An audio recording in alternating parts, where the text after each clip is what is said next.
Hello, it's Jimmy here already. So someone's brought down here to me a Mini Countryman.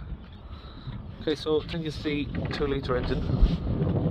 Looks already. Get the plastic off.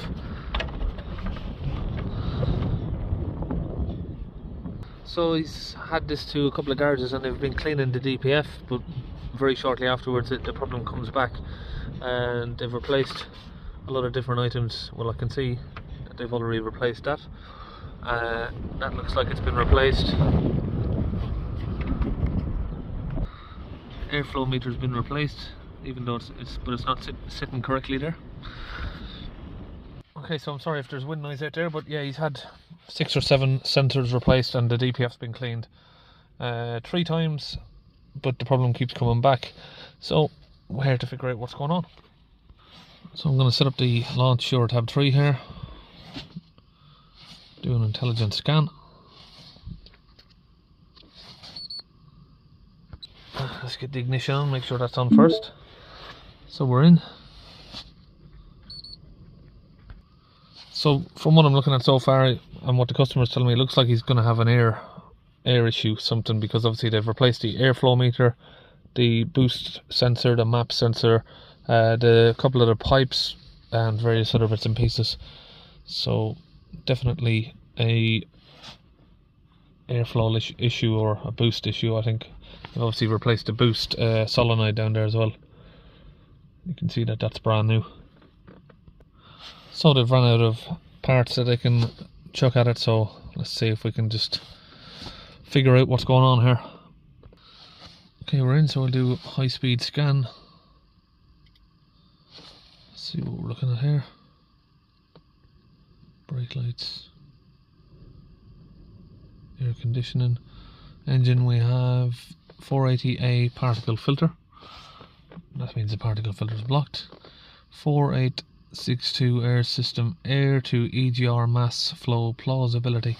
So plausibility means that the airflow coming into the engine, regarding to the airflow coming out of the engine, is not the same. So there's a plausibility there. Boost pressure control deviation, again means that probably the boost pressure is too low because it's got a leak.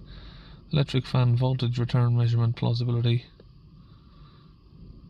that's in the history as well. So, and again a particle filter. So usually the particle filter ones are just locked in and these ones go into history. So right, I think the first thing I'm going to have to do is do a smoke test. So I'm going to disconnect the air inlet pipe here. We'll remove this air box and connect up our smoke machine over here. Okay, now we've unplugged that, we've disconnected that from there, so this box can come out. So if we move that cable out of the way there, we can see someone's already made a mess of this mesh cable, and I can figure out why they've been doing that, is to put a little pick in there to pull it out. So it looks like someone might have already done a smoke test on this. Okay, so we're just putting our bulb in here and inflate that so it seals off the intake, and yeah, customers just confirmed that it was at BMW for a smoke test, so you never know, maybe they just didn't find it. Okay, so I was given this by Launch UK Smoke 2 tester. I'm going to get that hooked up and switched on. So just confirmed that we've got smoke going in. We'll seal that up. Okay, so it doesn't look like it's got a boost leak. Disconnect that. So what I'm thinking from here is maybe the EGR cooler or EGR valve itself is blocked up with carbon, or perhaps the map sensor is blocked up with carbon as well, which is not getting a reading. Okay, so I've got the map sensor out.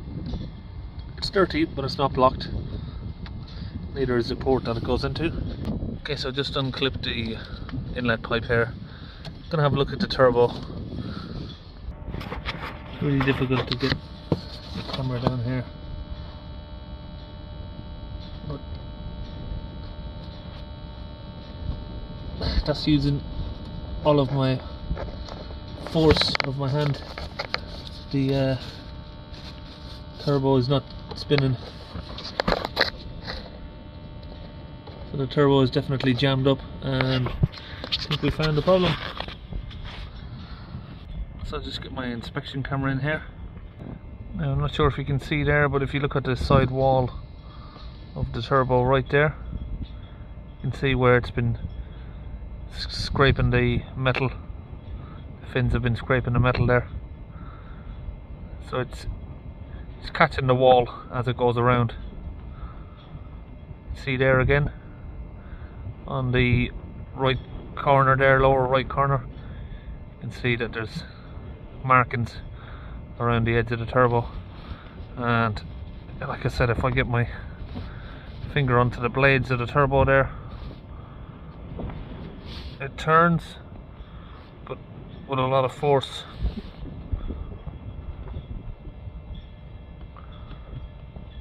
Okay, so it's quite lucky that we've found a problem for him, because he spent over £2,000 at BMW replacing the DPF sensors, these sensors, and the next job they wanted to charge him for was to change the cooler and the EGR valve.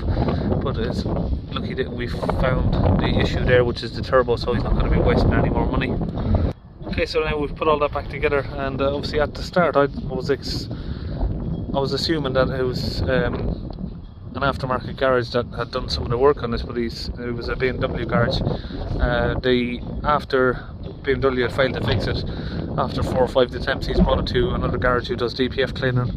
He's cleaned the DPF a couple of times, and then he suggested that they wanted to change the EGR cooler as well. So also the BMW garage wanted to change that. So looks like it's just going to be left at a diagnostic video for this one, because I don't think I'll be changing the turbo on it, but that's what it's going to need to move forward. So I'll see you in the next video.